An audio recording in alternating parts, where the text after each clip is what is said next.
Housing Choices website.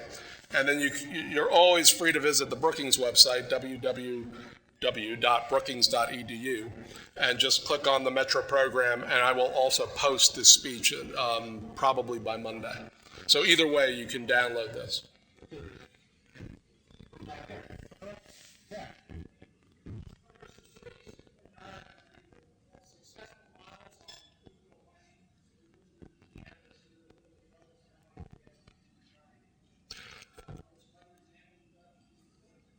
Yeah, there are two metropolitan areas that really, starting in the 1970s, decided they were going to commit to regional planning and governance, either in an elected way or an appointed way. The Portland, Oregon region decided to do it through an elected means. They have an elected Metro board, and they have really, in law and in practice, an integrated approach to transportation, housing, land use, and economic development, as I've described here.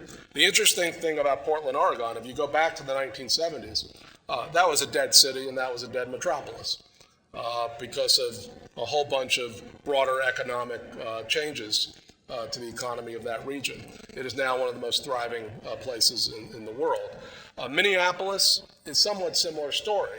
In the 1970s, they moved to create not just administrative means for governing at the metropolitan level, but tax sharing means to basically have successful parts of the metropolitan area contribute to a regional pool, and this is really just off of incremental commercial and office and retail development growth, contribute to a regional pool that then lowers the tax disparities between old and newer places. You can't say that all of Minneapolis' success in the past 30 to 40 years can be attributed to smart governing.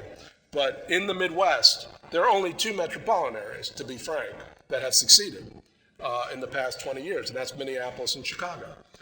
Chicago has a more informal level of collaboration between the city, the counties, and the suburban municipalities. Minneapolis has a very formal and formalistic way of doing this. As far as I'm concerned, it's inevitable that the United States, like most of Europe and like most of the developing world, is going to move to these collaborative forms of metropolitan governance. It's not whether it happens, it's just when it happens. And the places that get there first are going to act smarter, they're going to act more strategically, and they're going to save themselves a hell of a lot of public money.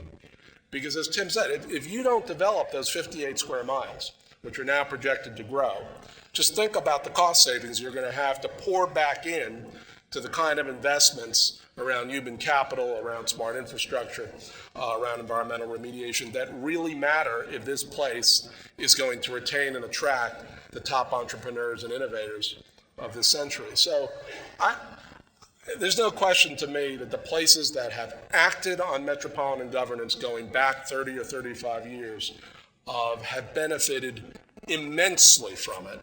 And the only question at this point is when are others going to be copycats and replicate what they've done. Yes, sir.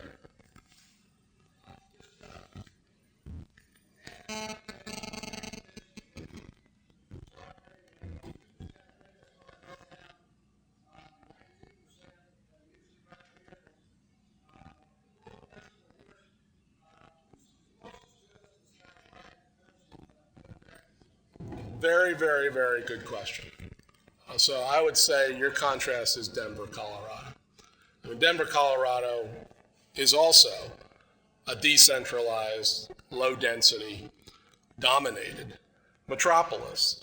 But starting about 5 or 7 years ago, the mayor, the county leaders basically said, there is no way we can continue to grow like this going forward, economically, environmentally, fiscally. No way. So let's put in place a 118-mile light rail system. We're not going to wait for the feds. We're going to pay for it by ourselves, principally. And then let's change land use in this region to hug along those transit corridors and make those transit stations sort of hubs of mixed use, retail, commercial, office, residential. Denver, I think, is the poster child for 21st century metropolitan planning. It's not just a city issue, it's a suburban issue as well. Now, to the people in Denver who basically said, what are you building a transit system for, particularly a 118-mile transit system for, because very few people actually use transit. What the mayor and the suburban leaders, the governor and others basically said was, because we're planning for 30 or 40 years from today. We're not planning for today. We understand that many people won't use this system initially because of the lack of density, but we're going to densify along our corridors, and the Denver of 2050 will look radically different from the Denver of 2000.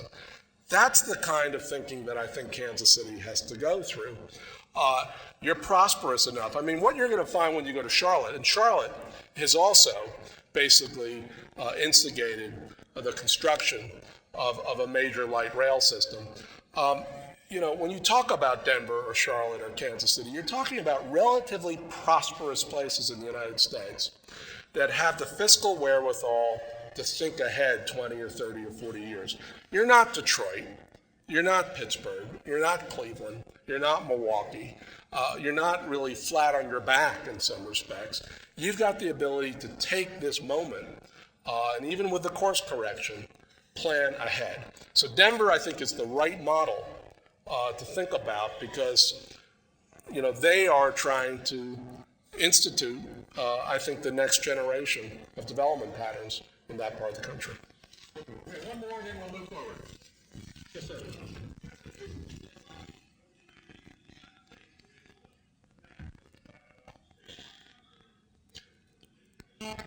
Well, that's a really good question, and I think if you go to the New York Metro, if you go to the Pennsylvania, New Jersey, Philadelphia metropolis, if you go to even Louisville and the crossover between Kentucky and Indiana, I mean, dealing across state lines is never a walk in the park, but I would say going back, and this is really more of an historical, sort of comment.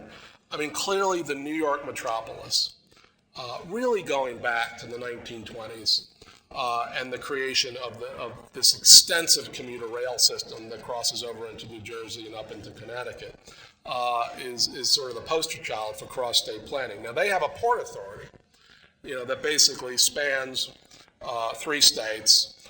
In this metropolis, the head of it is appointed by the different governors. Collaboration is sort of built into that system.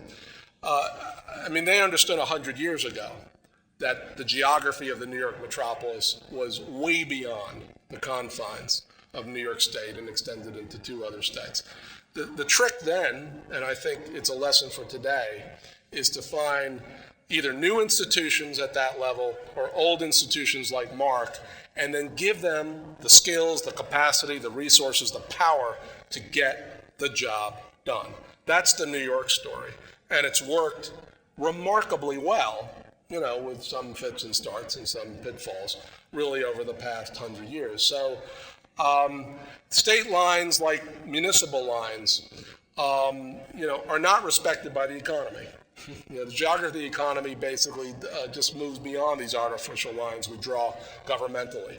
We've got to find a level of governance collaboratively to basically deal with the challenges that naturally cross these lines. Thank you very much. Thank you, Bruce. Yeah, well, very, very much.